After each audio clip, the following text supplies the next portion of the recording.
ശുശ്രൂഷിക്കുകയും പരിപാലിക്കുകയും ചെയ്യുന്ന സഹോദരിമാർ, നഴ്സുമാർ, സിസ്റ്റേഴ്സിൻ്റെ അവരുടെയൊക്കെ മുന്നിൽ ഞങ്ങൾ ചെയ്യുന്നത് ഏറ്റവും ചെറിയ ഒരു സേവനമാണ് എന്ന് മനസ്സിലാക്കി ഞങ്ങൾക്ക് സ്വയം മനസ്സിലാകുന്നുണ്ട്.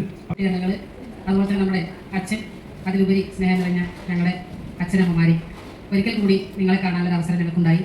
അതിലധികം സന്തോഷമുണ്ട്. കാരണം ഇതുണ്ടാക്കിയാണ് അല്ലേ, നല്ല മനസ്സുള്ളതുകൊണ്ടാണ്. മക്കളെല്ലാവരും കൈയടിച്ച് സ്കൂളിൽ എല്ലാവരും രാധാകൃഷ്ണൻ സാറെ, ടീച്ചേഴ്സ്, PTA അംഗങ്ങളെ, സ്നേഹമുള്ള കുട്ടികളെ, ഒരുപാട് സന്തോഷമുണ്ട് നിങ്ങളോട് രണ്ട് വാക്ക് ആകാശപ്രഭയെ കുറിച്ച് പറയുവാനായിട്ട്. ഇത് തുടങ്ങുന്നത് 1997 നമ്മൾ പാലക്കാട് കോട്ട മൈതാനത്തിൽ കുറേ ആളുകളെ കാണുകയുണ്ടായി. ആരുമില്ലാതെ വിഷമിക്കുകയും പലതരത്തിലുള്ള മുറിവുകളും ഭക്ഷണമില്ലാതെ വിഷമിച്ച് കിടക്കുന്ന ആളുകളെ കണ്ടു കഴിഞ്ഞപ്പോൾ അവരെ കൊണ്ടുവന്ന് പരിപാലിക്കണം എന്ന് വിചാരിച്ചുകൊണ്ട് നമ്മൾ അന്ന് അവിടെ ഉണ്ടായിരുന്ന എല്ലാവരെയും കൊണ്ടുവന്ന് തുടങ്ങിയ ഒരു സ്ഥാപനമാണ് ഈ. അതുകൊണ്ട് ഈ വർഷം എനിക്ക് വരണം, നിങ്ങളെ കാണണം എന്നുള്ള ആഗ്രഹം ഉണ്ടായി.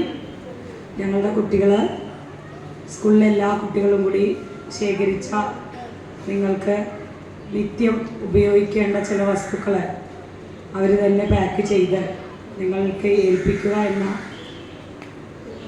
കർത്തവ്യത്തോടെയാണ് ഞങ്ങളിവിടെ എത്തിയിട്ടുള്ളത്. പെണ്ണുകെട്ടിന് കുറിയെടുക്കുമ്പം ഒരു നറുക്കിന് ചേരായ നദിയുടെ മാറിൽ ഈ വിടർന്ന നീർക്കുമിളകളിൽ കാടുകളിൽ ലല്ലലം പാടി വരും പെണ്ണലേ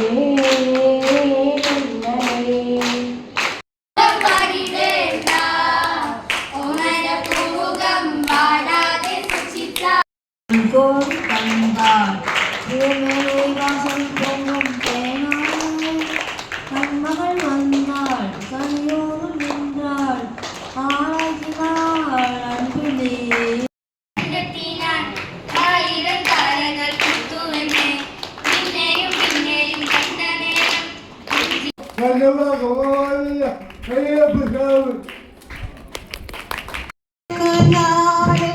ശില്പഗോപുരം തുറക്കും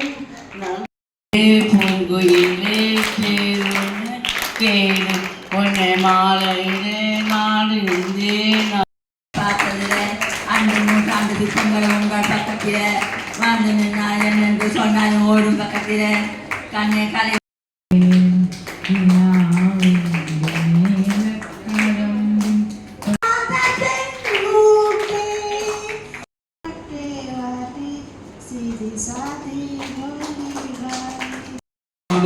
മനമാസയിലും നീരാടും ആയിരം കാലം ഇത് ജ്ഞാപകം പൂമണിക്ക്